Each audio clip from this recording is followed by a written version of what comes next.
Hello नमस्कार दोस्तों। इस वीडियो में हम त्रिकोणमिति नामक चैप्टर की शुरुआत करेंगे।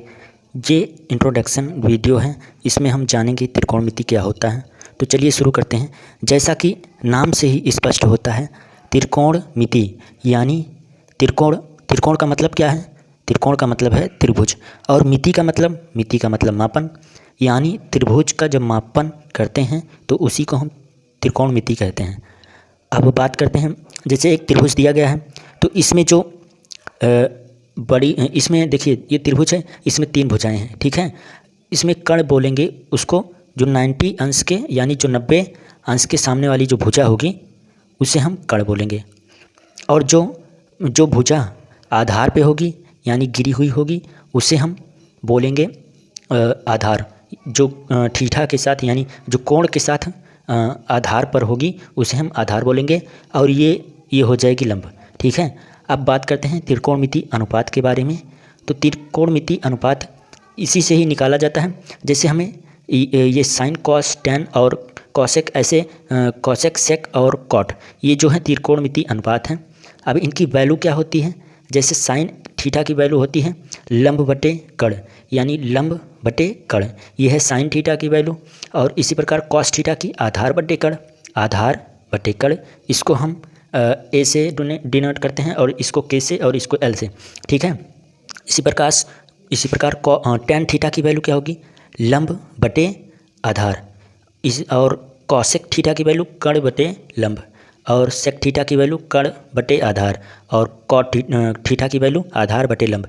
इसको याद करने का एक अच्छा सा तरीका देखिए, एक अच्छा तरीका है इससे याद करने का। ये देखिए, इसमें देखिए, अगर हम इसको एक ट्रिक से याद करें तो ये सारी चीज़ें हमें याद रहेंगी आसानी से। जैसे हमने लिख दिया है ऊपर लाल, LAL लाल, और कक्का के ए कक्का, लाल बटे कक्का।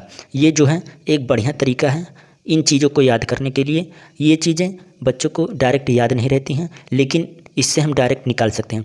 जैसे यहाँ साइन थीटा दिया है तो साइन थीटा की वैल्यू हमें निकालना है। तो देखिए ये एल है, ये के है।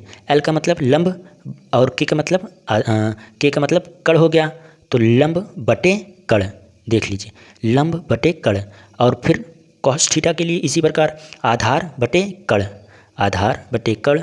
इसी प्रकार टेन थीटा की वैल्यू लंब बटे आधार, लंब बटे आधार, देख लीजिए सही है। अब अभी उसी का व्युत्क्रम, यानी अब यहाँ कॉसेक थीटा, सेक थीटा और कॉट थीटा की वैल्यू के लिए, तो कॉसेक थीटा के लिए कर्ण बटे आधार। अब यानी उल्टा चलेगा। अब यहाँ पर कर्ण को ऊपर लेंगे और लंब को नीचे लेंगे, कर्ण को ऊपर लिखेंगे और लंब को बटे में नीचे।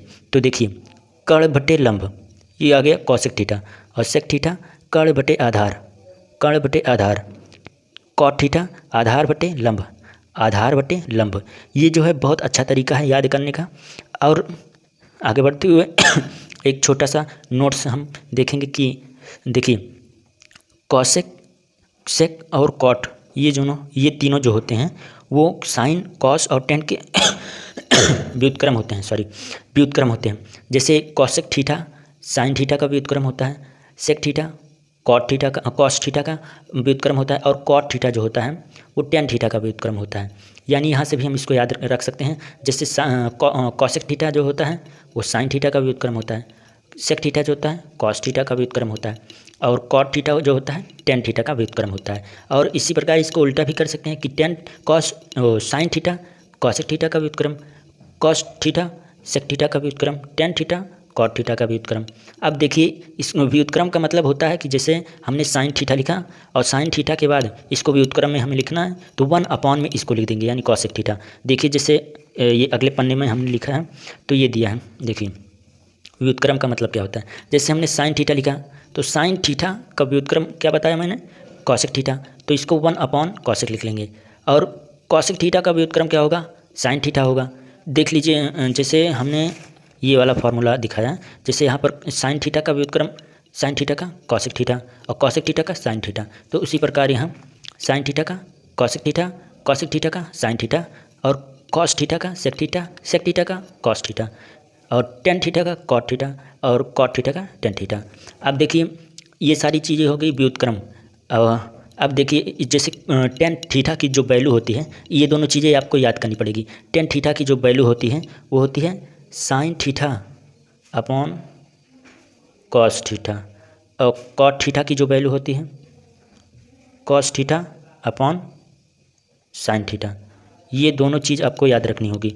अब यहाँ तक तो हमने जान लिया है, और आगे हम वीडियो में जानेंगे कि स्क्वायर का नियम जानेंगे, तो वो सारी चीज़ें हम अगले वीडियो में डिस्कस करेंगे। आज के लिए इतना ही, धन्यवाद।